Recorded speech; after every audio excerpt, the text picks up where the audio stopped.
Olmazdı.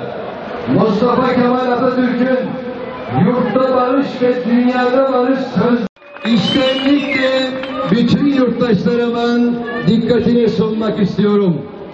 Mustafa Kemal Atatürk ve arkadaşları Bismillah diyerek her zaman ve her zaman inançlara saygıyı savundular. Mustafa Kemal Atatürk ve arkadaşları olmasaydı inançlarımızı savunamazdık, bayrağımızı savunamazdık, toprağımızı savunamazdık. Mustafa Kemal'in askerleri! Mustafa Kemal'in askerleri!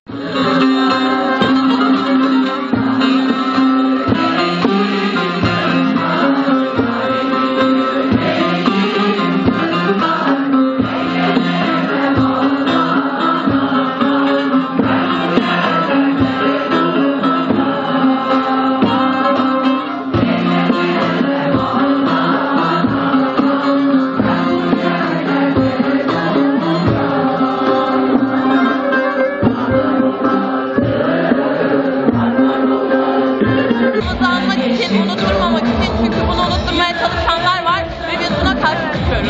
Türkiye layık bir devlet ve sahip, yani biz layığız, biz atanın çocuklarıyız. Biz Layık kalacağız. değiliz, biz layık kalacağız. Evet, bayraklar attılar, bayraklar. Bütün Türkiye'ye, bütün dünyaya haykırmak istiyorum. Var abla.